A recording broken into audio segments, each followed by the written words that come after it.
एक भीषण तूफान बहुत तेजी से उनकी तरफ बढ़ रहा है। टीम का लीडर टॉम अनुभवी था। वह तुरंत कहता है कि यह बहुत खतरनाक संकेत है और हमें इसी वक्त वापस लौट जाना चाहिए। लेकिन इलियट अपनी जिद पर अड़ा रहता है। उसे सिर्फ अपनी एयरलाइंस की फ्लाइट और अपने प्रमोशन की चिंता थी। वह कहता है कि हम अपने पहले पड़ाव यानी टारगेट से सिर्फ 1 घंटे की दूरी पर हैं और तूफान शायद अपनी दिशा बदल लेगा, जैसा कि अक्सर रेडियो रिपोर्ट्स में होता है। टॉम और एनी जानते थे कि यह मौत का बुलावा है, लेकिन इलियट के पैसों के दबाव और उसकी जिद के आगे आखिरकार उन्हें अपनी जान जोखिम में डालकर आगे बढ़ना ही पड़ता है। नीचे बेस कैंप में मौजूद पीटर जब यह देखता है कि तूफान की वार्निंग के बाद भी वो लोग वापस नहीं आ रहे, तो उसकी घबराहट बढ़ जाती है। उसे अपने पिता को खोने का दुख याद आता है। वह फिर से रेडियो पर टॉम से संपर्क करता है और चिल्लाकर बताता है कि दक्षिण दिशा से बहुत ही भयानक तूफान उनकी तरफ आ चुका है और अगर वो अब भी नहीं मुड़े तो कोई नहीं बचेगा। लेकिन इलियट एक बार फिर अपनी चिकनी चुपड़ी बातों से टॉम को कन्विंस कर लेता है। पीटर अपनी दूरबीन से बेबसी के साथ देख रहा होता है कि उसकी बहन एनी मौत के बिछाए हुए जाल की तरफ कदम बढ़ा रही है। वह पहले ही अपने पिता को खो चुका था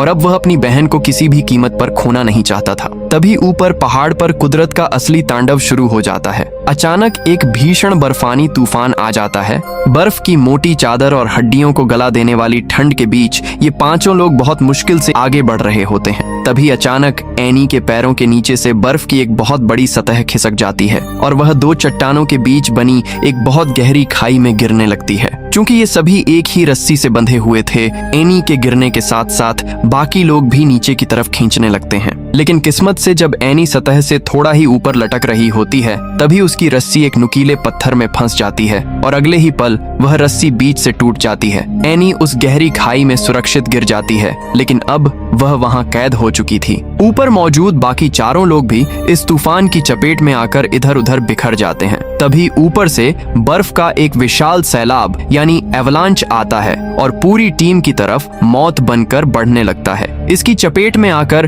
टीम के 2 और लोगों की दर्दनाक मौत हो जाती है। अब उस गहरी खाई के अंदर सिर्फ 3 लोग बचे थे, एनी, इलियट और टॉम। ऊपर से वह खाई पूरी तरह बर्फ की मोटी परत से ढकी जा चुकी थी, जिसका सीधा सा मतलब था कि वो तीनों अब बर्फ के नीचे जिंदा दफन हो चुके थे। उन्हें बाहर की दुनिया का कुछ पता नहीं था। नीचे से उनके रेडियो पर लगातार संपर्क करने की कोशिश की जाती है, लेकिन वहां किसी भी तरह का कोई सिग्नल नहीं था। एनी को मॉर्स लैंग्वेज आती थी और खुशकिस्मती से पीटर को भी इसकी पूरी जानकारी थी। एनी ने एक छोटे से पत्थर और धातु के टुकड़े से मॉर्स कोड में सिग्नल भेजे, जो किसी तरह नीचे लगे यंत्रों ने पकड़ ली। पीटर को जैसे ही यह पता चला कि उसकी बहन अभी जिंदा है, उसकी जान में जान आई। लेकिन अब वक्त उनके खिलाफ था। विशेषज्ञों का कहना था कि इतनी ऊंचाई पर और इतनी ठंड में ये लोग